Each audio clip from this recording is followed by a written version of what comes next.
అందరూ చేసి ప్రజలపైన పెద్ద ఎత్తున భారం వేయాలని చెప్పేసి చూస్తోంది. ఇప్పటికైనా కానీ రాష్ట్ర ప్రభుత్వం పెంచినటువంటి ఇంటి పన్నుల జీవో అయితేనేమి, అదేవిధంగా కుళాయి పన్నుల జీవో అయితేనేమి, చెత్త పన్ను జీవో అయితేనేమి వెంటనే ఉపసంహరించుకోవాలా. దీని ద్వారా పట్టణంలోని ప్రజలపైన ఇప్పటికీ భారాలు పెరిగి మూలిగే నక్కపై తాటికాయ పడ్డ చందంగా రాష్ట్ర ప్రభుత్వం ఈ జీవోలు పెంచడం జరిగింది. కాబట్టి పెంచినటువంటి ఆస్తి పన్నులు, ఇంటి పన్నులు, అదేవిధంగా కుళాయి పన్నులు వాటన్నిటిని రద్దు చేసుకోవాలని చెప్పేసి సిపిఎం పార్టీగా ఈరోజు పెంచిన పన్నుల జీవోలను రద్దు చేయడం జరుగుతుంది. కాబట్టి ఈ కార్యక్రమానికి సిపిఎం పట్టణ కార్యదర్శి వర్గ సభ్యులు కేంద్ర గౌస్ గారి అధ్యక్షత వహించి మాట్లాడవలసిందిగా కోరుతున్నాం. ఈరోజు నంద్యాలలో సిపిఎం పార్టీ ఆధ్వర్యంలో నిన్ననే మన శాసనసభలో ముఖ్యమంత్రి గారు మున్సిపల్ చట్టానికి సవరణలు చేసి పన్నులు పెంచే భారాలు ప్రజల మీద మోపిన బిల్లు నిన్న అసెంబ్లీలో పాస్ చేయడం జరిగింది.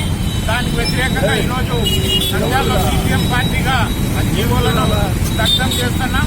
ఒక పక్క ముఖ్యమంత్రి ప్రజలకు మేలు చేస్తామని చెప్తున్నటువంటి ముఖ్యమంత్రి ఈరోజు కేంద్ర ప్రభుత్వం ఏదైతే మున్సిపల్ పన్నులు పెంచాలని చెప్పేసి చెప్పిందో ఆ కేంద్ర ప్రభుత్వం చెప్పిన మాటకు కట్టుబడి ఈరోజు మున్సిపల్ చట్ట సవరణ చేసి మున్సిపాలిటీ, పంచాయతీలు ఇవన్నింటిలో కూడా దాదాపు 50% పన్నులు పెంచే పద్ధతిలో జీవోలు చేయడం, అసెంబ్లీలో పాస్ చేయడం చాలా దుర్మార్గం. ఒక పక్క కరోనా వచ్చి పేదవాళ్లు పన్నులు లేక ఇబ్బందులు పడేటువంటి పరిస్థితుల్లో ఈరోజు ఇంటి పన్నులు పెంచుతా ఉన్నారు. మరి ఆ ఇంటి పన్నులు కూడా ఆస్తి విలువ ఆధారితంగా పన్ను వేయడం అనేది చాలా దుర్మార్గం. ఎందుకంటే ఇంటి పన్ను వేరు, ఆస్తి విలువతో కలిపి పన్ను వేయడం అంటే ఇప్పుడున్న పన్నుకు డబల్ పన్ను పెరిగే పరిస్థితి ప్రజలందరికీ వస్తుంది.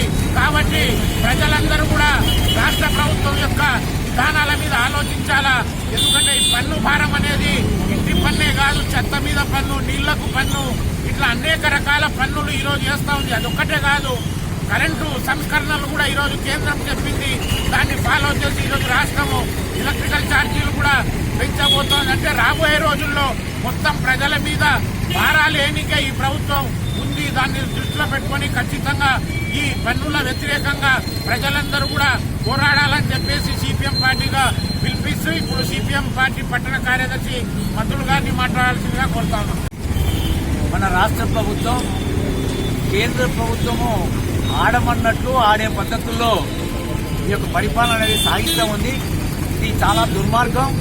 ఈ యొక్క రాష్ట్రానికి అవసరమైనటువంటి ధనాన్ని కూడబెట్టుకోవాలనంటే మేము ఇచ్చేటువంటి జీవోలను మీరు తప్పనిసరిగా అమలు పరిస్తే తప్ప మేము అప్పుగా మీకు ఇవ్వము అని కేంద్ర ప్రభుత్వం చెబితే వాళ్ళు ఆడమన్నట్టుగా ఆడే పద్ధతుల్లో ఈరోజు ఇంటి పన్నులు అనేది పెంచుతూ ఉన్నారు.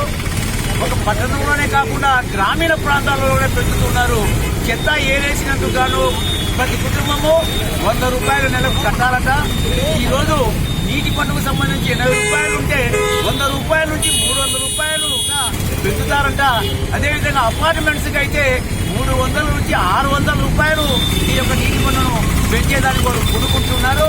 అంతేకాదు ఈ యొక్క ఆస్తికి సంబంధించి గతంలో ఆ యొక్క ఇంటికి అద్దె అయితే ఉందో ఆ అద్దెను ప్రామాణికంగా తీసుకుని పన్ను పెంచేది. ఈరోజు అలా కాకుండా ఆ యొక్క ఇంటి స్థలము యొక్క విలువ, ఇంటి యొక్క విలువను లెక్కగట్టి ఆ విధంగా పన్ను వేస్తారంట. అక్కడికి ఆగకుండా ప్రతి సంవత్సరం పన్నును పెంచుకుంటూ పోతుంది.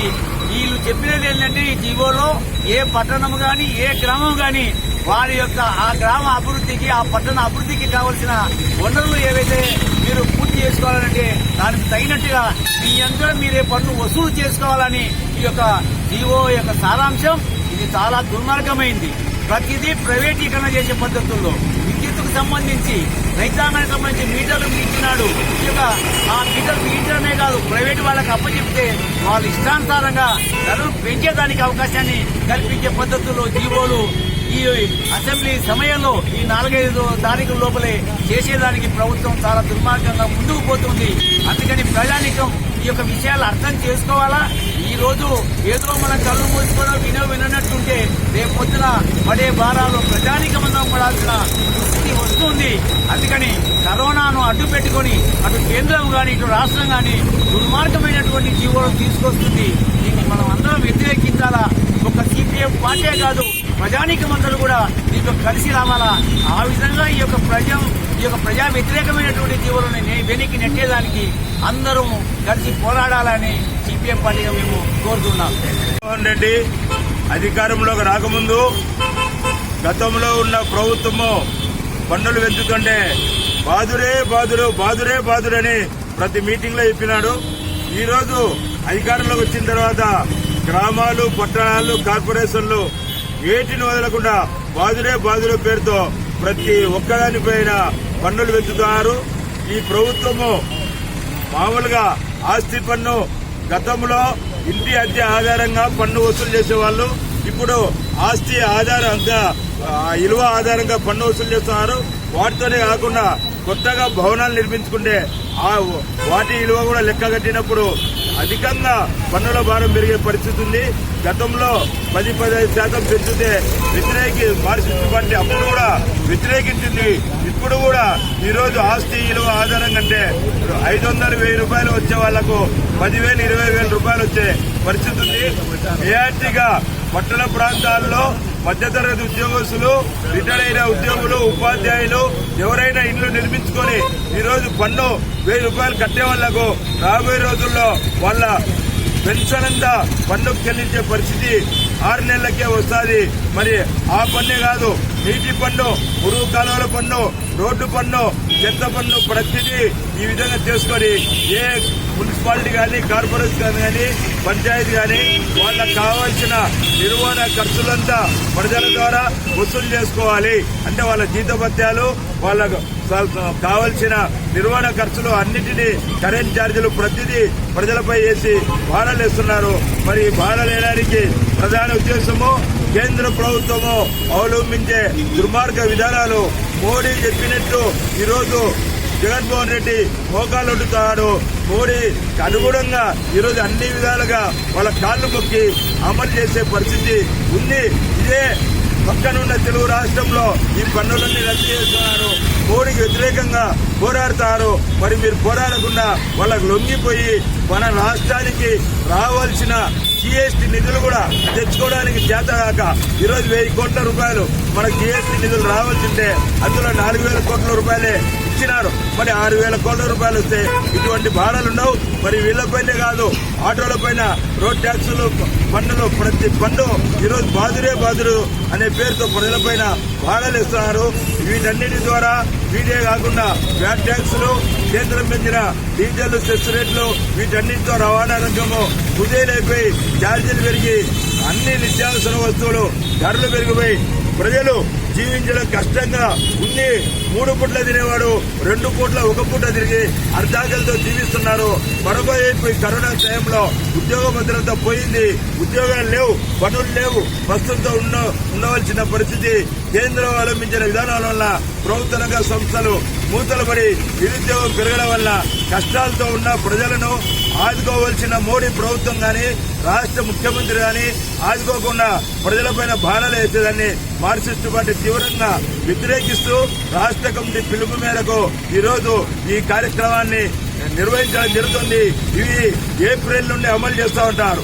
నిజాయితీ మోడీ కానీ, జగన్మోహన్ రెడ్డి కానీ ప్రజలపైన నిజాయితీ ఉంటే, చిత్తశుద్ధి ఉంటే వాళ్ళు కేంద్రం నుండి రాష్ట్రానికి నిధులు ఇవ్వాలా, రాష్ట్రము మున్సిపాలిటీల, కార్పొరేషన్లకు, పంచాయతీలకు నిధులు ఇవ్వాలా. వాటన్నింటినీ ఎగరగొడతారు. అంటే ఇది రాజ్యాంగ విరుద్ధము, ఫెడరల్ సూత్రాలకు వ్యతిరేకము, ఈ విభజన విధానాలకు వ్యతిరేకము. మళ్ళీ ఈ విధానాలన్నింటినీ అమలు పరుస్తూ మేము రాజ్యాంగము హక్కులను హరించము, న్యాయమని ఊకదమ్ముడు ఉపన్యాసాలు మోడీ చేస్తాడు. మోడీ మోసపూరిత విధానాలకు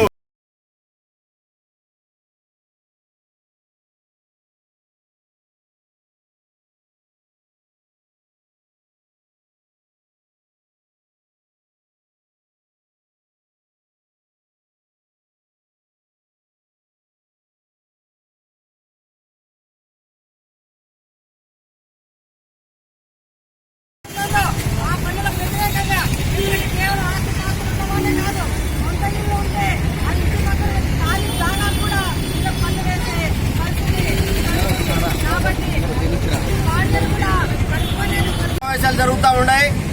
ప్రజలకు సంబంధించిన సమస్యలు ఏమైనా చర్చకు వస్తే ప్రజలు బాగుంటారేమని ఆలోచిస్తూ ఉన్నాం. అయితే ఈరోజు అసెంబ్లీ సమావేశాలు ప్రజల మీద భారాలు వేయడానికి ఈరోజు ఈ సమావేశాలు జరుగుతూ ఉన్నాయి. ఇప్పటికే కరోనా వచ్చింది. కరోనా కాలంలో ప్రజలు పనులు లేక, తిండి లేక అనేక రకాల ఇబ్బందులు పడతా ఉంటే అప్పుడైనా ఉపాధి చూపిస్తారనుకుంటే అప్పుడు ఉపాధి చూపించలేదు.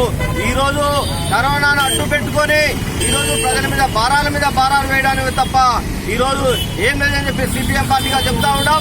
ఈ రోజు చెత్త పన్ను వేస్తా ఉన్నారు, ఈ రోజు మురికాలువల పన్ను వేస్తా ఉన్నారు, నీటి పన్ను వేస్తా ఉన్నారు, ఇంటి పన్ను పెంచుతా ఉంటారు. ఇంకా మేము సిపిఎం పార్టీగా సూటిగా ప్రశ్నిస్తా ఉన్నాం, ప్రజల కోసమా లేకుంటే ప్రజలను అన్యాయం చేయడానిక, ప్రజల మీద భారాలు వేయడానికి అని చెప్పి మేము సిపిఎం పార్టీగా వైఎస్ఆర్ కాంగ్రెస్ ప్రభుత్వాన్ని అడుగుతా ఉన్నాం. ఈరోజు 196, 197 జీవో తీసుకొచ్చారు. ఆ జీవో వల్ల ఈరోజు కార్పొరేట్లకు సంబంధించి కార్పొరేట్లకు అదేవిధంగా కార్పొరేట్లకు కేంద్ర ప్రభుత్వ విధానాలను ఈరోజు అనుసరిస్తా ఉంది జగన్ ప్రభుత్వము. కేంద్ర ప్రభుత్వం ఏం చెప్తుంది ఈ జగన్ ప్రభుత్వం చేస్తా ఉంది. కాబట్టి జగన్ ఏమో అధికారంలోకి రాకముందు మేము ప్రజల మనుషులము, మేము అధికారంలోకి వస్తే బాగుంటామని చెప్పి జగన్ ప్రభుత్వం చెప్పింది. మరి సిపిఎం పార్టీకి అడుగుతా ఉన్నాం, ఇదే నువ్వు చేసే పని? ప్రజల మీద భారాలు వేయడమే పని పెట్టుకున్నావు జగన్ బాబు. కాబట్టి ఇప్పటికైనా మారు. ఈ అసెంబ్లీ సమావేశాల జీవో అమలు చేసినావు, ఆ జీవోను రద్దు చేయాలని చెప్పి మేము సిపిఎం పార్టీగా డిమాండ్ చేస్తా ఉన్నాము. ప్రజల దగ్గరకు పోతాము, ప్రజల్లో చర్చను లేవనెత్తుతాము, ప్రజలను ఈరోజు చైతన్యవంతం చేసి ప్రభుత్వం మీద తిరుగుబాటు చేస్తామని చెప్పి మేము సిపిఎం పార్టీగా తెలియజేస్తా ఉన్నాం.